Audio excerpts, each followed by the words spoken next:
Hiya, welcome back to the channel. You may have seen a particular white car in the background of my Colt videos, which is my 2001 Nissan Skyline GTT. It's been off the road since October last year. I decided that after Modified Life Snetterton that I was going to take it off the road, sawn it for the winter, and yeah, today is going to be the first start up since then. So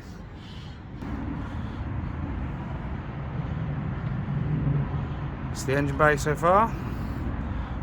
Decided to recently repaint all the intercooler pipes in VHT wrinkle paint. I've got a new battery and HKS air filter ready to go on.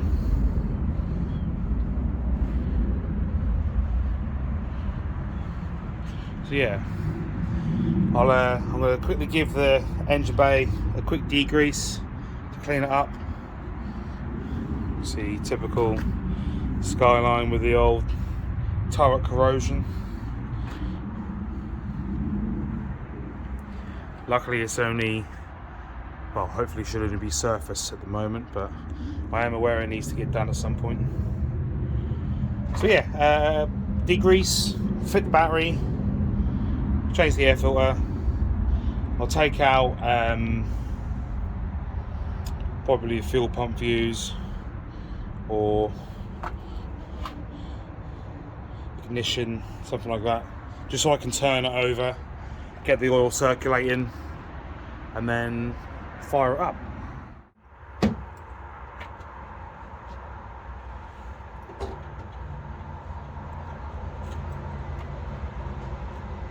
Right, battery's connected, new air filter's fitted.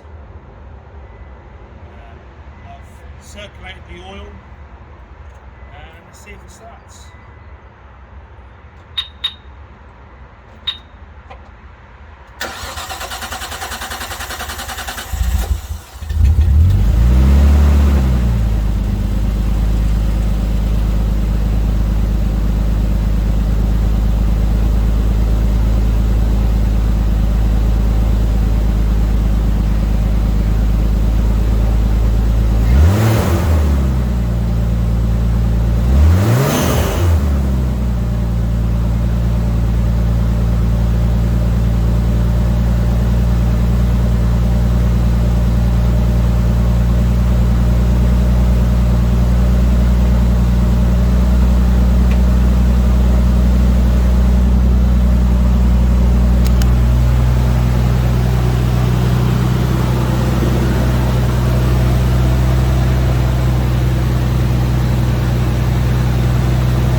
Now moved it back to give it a wash.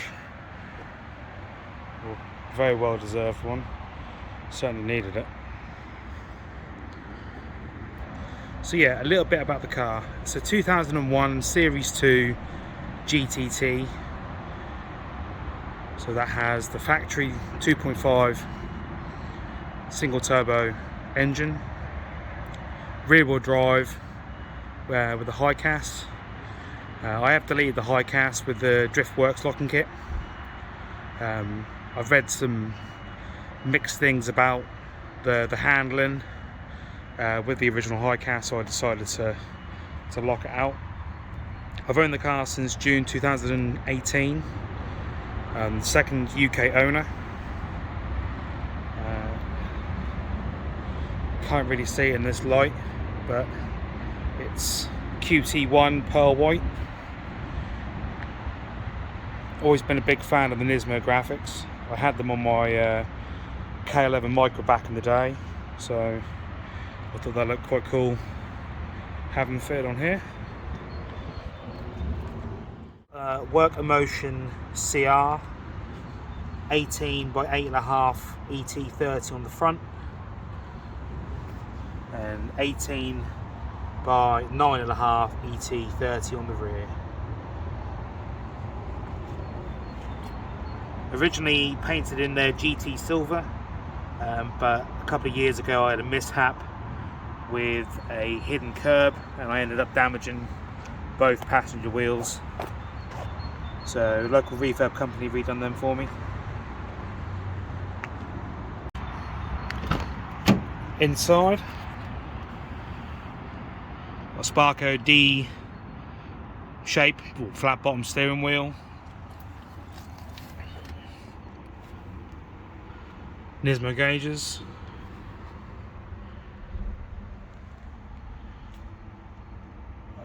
Nismo leather gear knob. AEM digital gauges. These were out on my MX-5 and I had custom faces made, so not had a chance to get them swapped yet. Grady Profec OLED boost controller. Didn't come with these, but I retrofitted toll card reader and a coin holder. If I start the car, if I can find the keys, it does actually talk.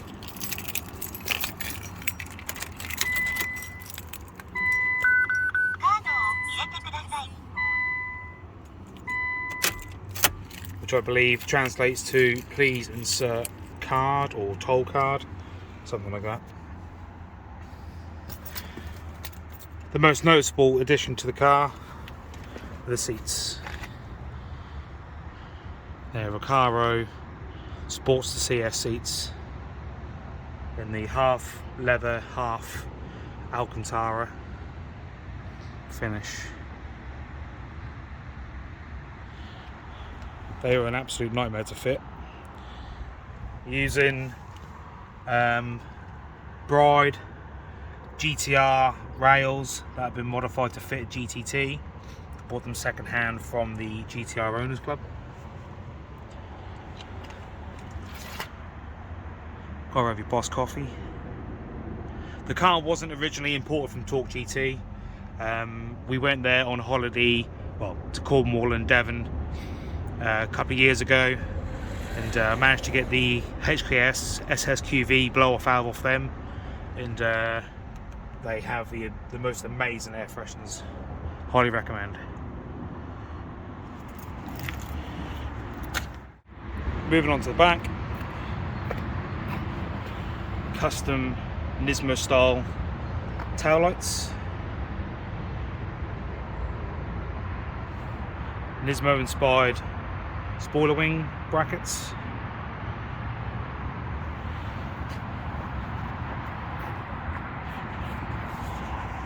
I really like the V-spec diffusers on the GTRs. Obviously nothing's available for the GTT, especially with the standard looking bumper, so I decided to make my own, including the tow hook.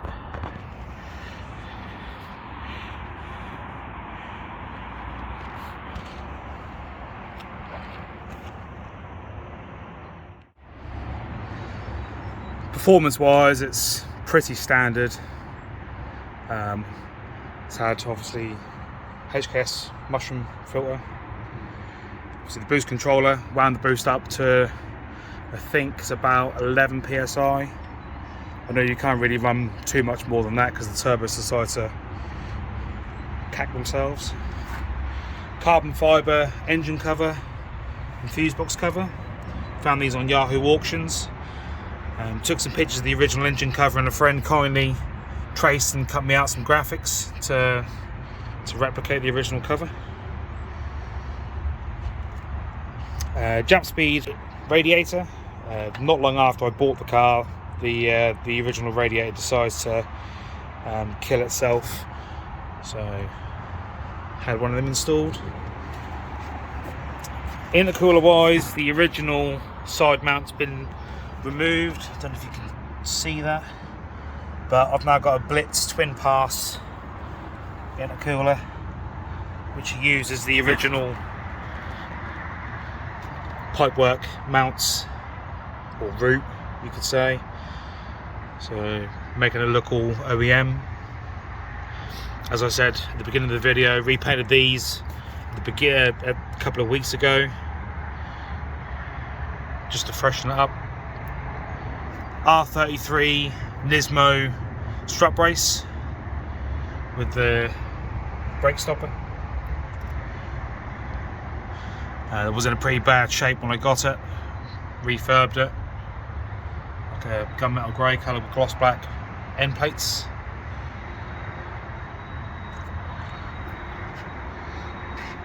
A carbon cooling panel.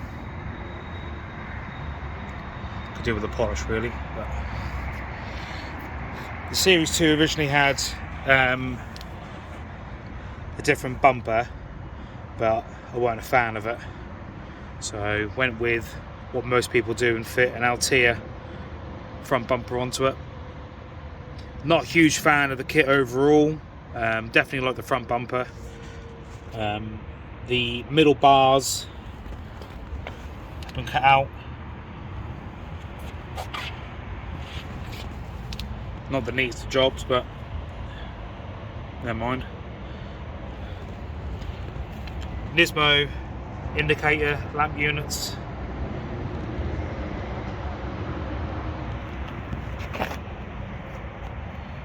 Yeah. Power wise is probably running about 310 brake ish, the 280 stock, but more power would be nice, but I keep wasting money on other crap like Colts and micros.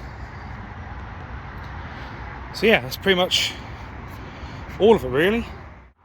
Hoping to do some more R34 content in the future. Maybe some cinematic style videos, drive-bys, who knows. The problem being, because the project is pretty much done, there isn't really much else I can add to it, but I'm sure people are always keen to see Skyline content.